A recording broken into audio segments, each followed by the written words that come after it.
Goldilocks and the Three Bears by Jan Brett.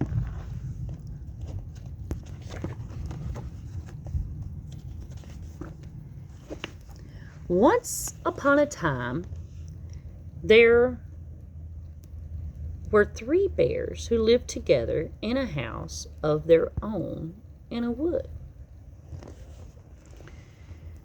One of them was a little small wee bear, and one was a middle-sized bear, and the other was a great huge bear. They each had a bowl for their porridge, a little bowl for the little small wee bear, a middle-sized bowl for the middle-sized bear, and a great huge bowl for the great huge bear. And they each had a chair to sit in, a little chair for the little small wee bear, a middle-sized chair for the middle-sized bear, and a great huge chair for the great huge bear.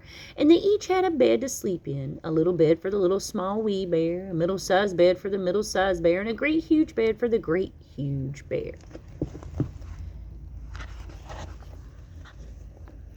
One day, after they had made their porridge for breakfast and poured it into their porridge bowls, they walked out into the woods while the porridge was cooling.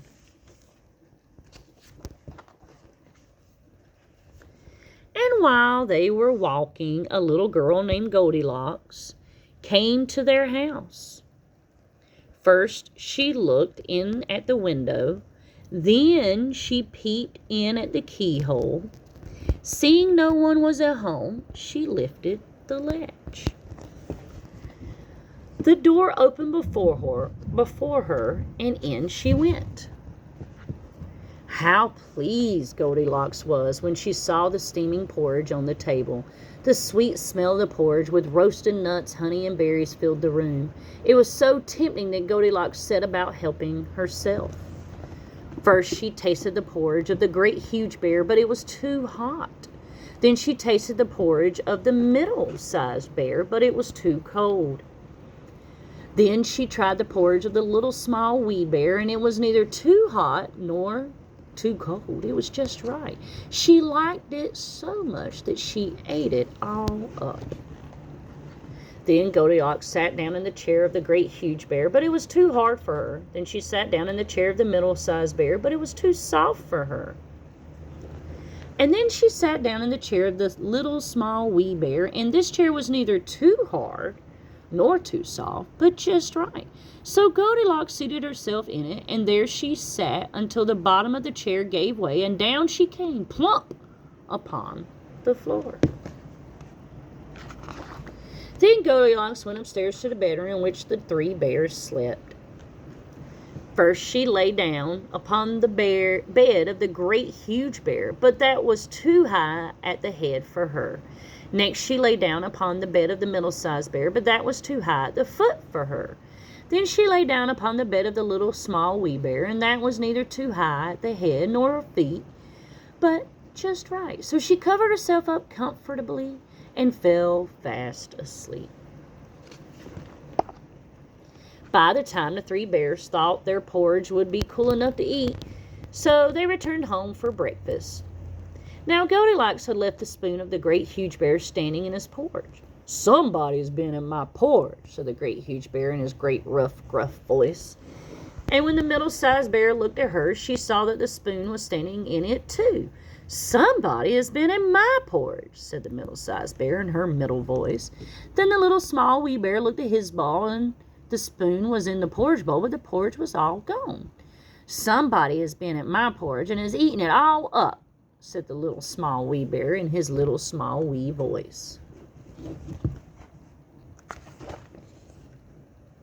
Upon this, the three bears, seeing that someone had entered their house and eaten up little small wee bear's breakfast, began to look about them.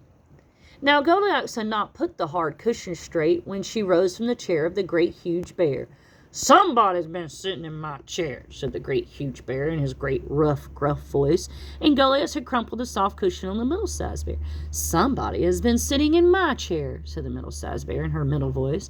And you know what Goldilocks had done to the third chair? "Somebody has been sitting in my chair and has sat the bottom right out of it." said the little small wee bear in his little small wee voice. Then the bears thought it necessary that they should make a further search, so they went upstairs to their bedroom. Now Goldilocks had pulled the pillow of the great huge bear out of its place.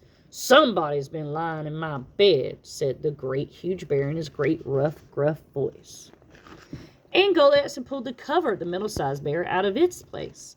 "Somebody has been lying in my bed," said the middle-sized bear in her middle voice.